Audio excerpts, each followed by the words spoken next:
जय श्री राधे कृष्ण। आप सभी का हमारे YouTube चैनल पे बहुत बहुत स्वागत है। आइए सुनते हैं आषाढ़ मास गुप्त नवरात्रि के 7वें दिन माता धूमावती की कथा। माता धूमावती जो कि 10 महाविद्याओं में 7वां स्थान इनका होता है। नवरात्रि का व्रत वर्ष में 4 बार मनाया जाता है, 2 गुप्त नवरात्रि के रूप में और 2 प्राकट्य नवरात्रि के रूप में। प्राकट्य नवरात्रि जो कि चैत्र के महीने में और आश्विन के महीने में शुक्ल पक्ष प्रतिपदा तिथि से लेकर के 9वीं तिथि तक, इसमें माता दुर्गा के 9 स्वरूपों का पूजन किया जाता है। और गुप्त नवरात्रि के व्रत में जो कि माघ के महीने में और आषाढ़ के महीने में शुक्ल पक्ष प्रतिपदा तिथि से लेकर के 9वीं तिथि तक 10 महाविद्याओं का पूजन किया जाता है। जो भी भक्त सच्ची श्रद्धा के साथ, नियम और निष्ठा के साथ नवरात्रि का व्रत करते हैं, माता का पूजन करते हैं, उनके सभी प्रकार के दुख और कष्ट दूर होते हैं। गुप्त नवरात्रि के 7वें दिन माता धूमावती का पूजन किया जाता है।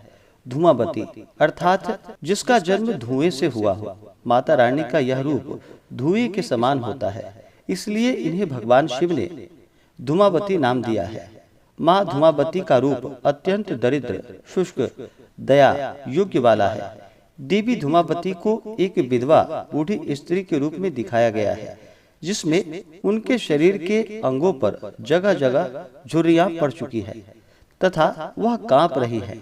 धूमावती देवी का शरीर एकदम शुष्क व सफेद रंग का है तथा उन्होंने वस्त्र भी विधवा समान श्वेत वस्त्र ही धारण किए हैं। माने जो वस्त्र पहने हुए हैं वे भी कई जगह से कटे फटे व घिसे हुए हैं। उनके केश बिखरे हुए हैं। वह ऐसा लगता है जैसे माँ कई दिनों से नहाई हुई नहीं है।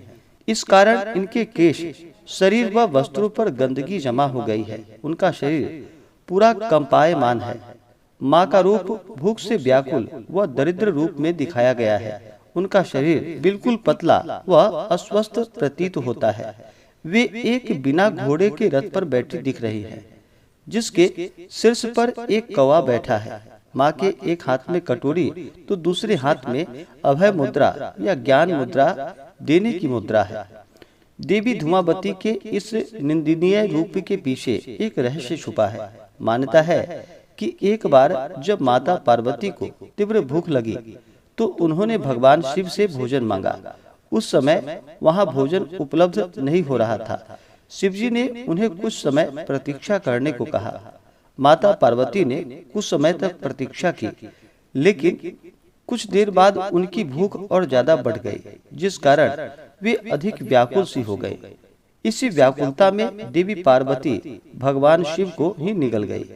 भगवान शिव को निगलते ही शिव के शरीर में स्थित समुद्र मंथन का विष माता के शरीर को जलाने लगा, जिस कारण उनके शरीर से धुआं निकलने लगा।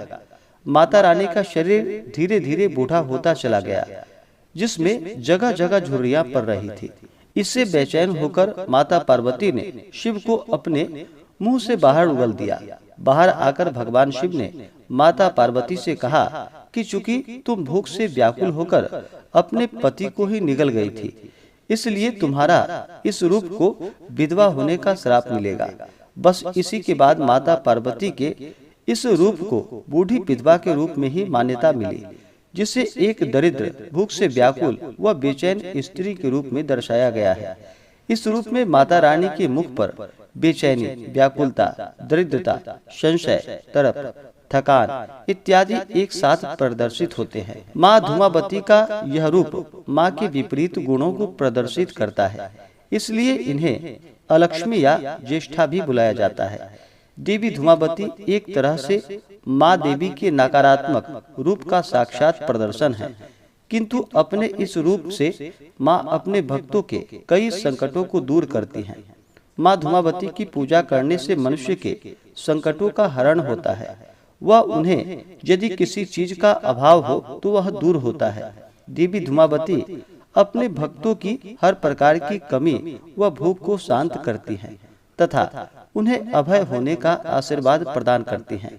माँ धूमावती महाविद्या की पूजा मुख्य रूप से गुप्त नवरात्रों में की जाती है। गुप्त नवरात्रों में माता रानी की 10 महाविद्याओं की पूजा की जाती है, जिसमें से 7वें दिन महाविद्या धूमावती की पूजा करने का विधान है। माँ धूमावती से संबंधित अन्य जानकारी, जो कि प्रथम वेद ऋग्वेद में माँ सती के धूमावती रूप को सूत्रा कहा गया है। माँ धूमावती के कुछ अन्य नाम ज्येष्ठा, अलक्ष्मी व निरति है। एक और प्रचलन के अनुसार सुहागन स्त्रियों के द्वारा माँ धूमावती की पूजा नहीं की जाती है। माँ को किसी भी प्रकार का रंगीन वस्तु नहीं चढ़ाई जाती। देवी धूमावती का शक्तिपीठ मध्य प्रदेश राज्य के दतिया जिले में पीताम्बर पीठ है। धूमावती माँ से संबंधित रुद्रावतार धूमेश्वर महादेव हैं। एक अन्य कथा के अनुसार माँ धूमावती का यह रूप राजा दक्ष द्वारा आयोजित यज्ञ में माँ सती के आत्म दाह करने के पश्चात उसके धुएं से प्रकट हुआ था। यह श्रीकुल की 7 देवियों में आती हैं। तो आइए सुनते हैं माता धूमावती से जुड़ी हुई पौराणिक कथा। तो बोलिए प्रेम से माता धूमावती की जय। माता धूमावती को लेकर प्रायः 2 कथाएं प्रचलित है। एक कथा के अनुसार जिसमें माता ने भगवान भोलेनाथ को ही निगल लिया था और महादेव उनकी लीला में साथी बने थे, और दूसरी कथा धुएं से अवतार की कथा। यहाँ हम माता के धुएं से अवतार की कथा के बारे में बतलाएंगे। कथा के अनुसार आदि शक्ति सती के पिता ने विशाल यज्ञ का आयोजन किया।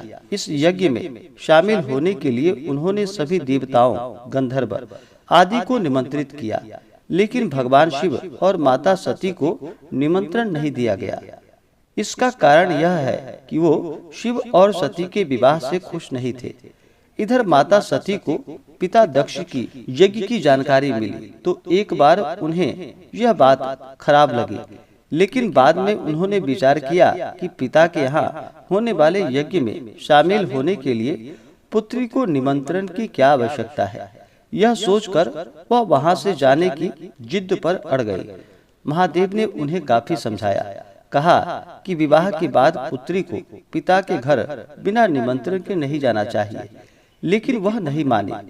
दक्ष के यज्ञ में पहुंची तो उन्हें पिता दक्ष के तिरस्कार का सामना करना पड़ा और इससे दुखी होकर वह यज्ञ में कूद गई और उनके जलने से जो धुआं निकला, इसी से माता धूमावती का अवतार हुआ। और माता धूमावती के अवतार से दूसरी जुड़ी हुई कथा।